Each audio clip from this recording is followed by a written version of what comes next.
สวัสดีค่ะทุกคนยินดีต้อนรับเข้าสู่ Thai with Grace นะคะวันนี้เราจะมาเรียน1คำแต่ว่ามี3ความหมายคำนั้นคือคำว่าที่ความหมายที่1คือ at ตัวอย่างเช่นที่บ้าน at home ที่สนามกีฬา at the sports stadium ที่ฟิตเนส at the gym ความหมายที่2คือสถานที่ย่อมาจากคำว่าสถานที่นั่นคือ place อย่างเช่นที่ไหน which place meaning where ที่นี่ this place meaning here ที่นั่นthat place meaning there ที่โน่น that place meaning that place farther away หลายที่ many places how do you say I want to travel to many places in Thailand อยากเที่ยวหลายที่ในประเทศไทยอยากเที่ยว want to travel หลายที่ many places ในประเทศไทย in Thailand how do you say where are you at home no I'm at other place อยู่ที่ไหนอยู่ที่บ้านใช่ไหมไม่ใช่อยู่ที่อื่นเรามาดูความหมายสุดท้ายกันนะคะคำว่าที่คือ that อย่างเช่น a person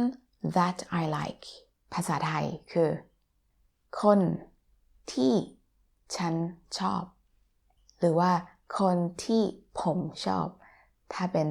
ผู้ชายพูดคน a person ที่ that ฉัน I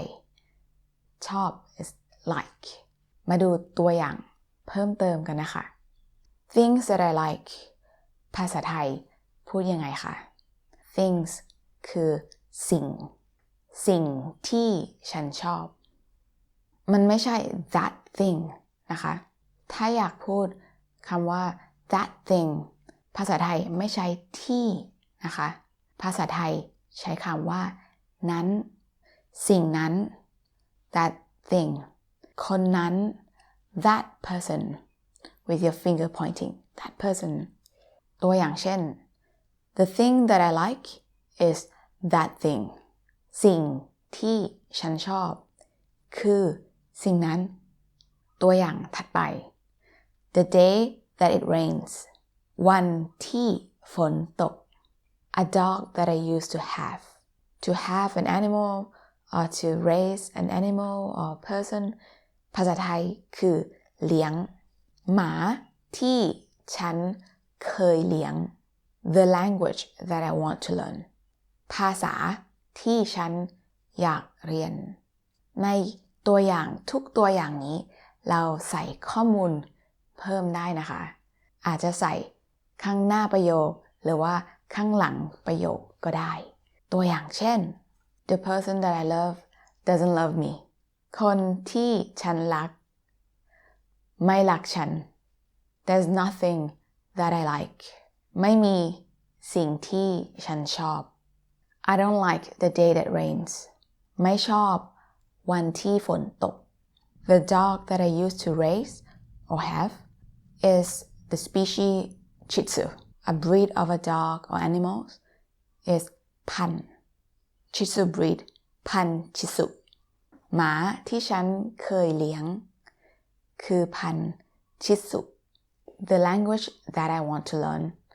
is very difficult. ภาษาที่ฉันอยากเรียนยากมากมาดูโบนัสกัน1ประโยคลองแปลประโยคนี้นะคะที่ฉันเคยอยู่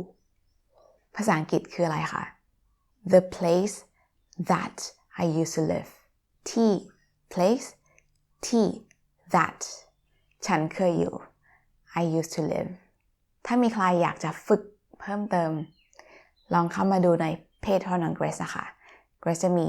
ประโยคอีก10ประโยคให้ทุกคนฝึกคำว่าที่ในความหมายของ that โอเคค่ะขอบคุณมากนะคะทุกคนที่ดูวิดีโอนี้แล้วก็อย่าลืมกด subscribe แล้วก็ดูวิดีโอถัดไปด้วยนะคะโอเคค่ะบ๊ายบาย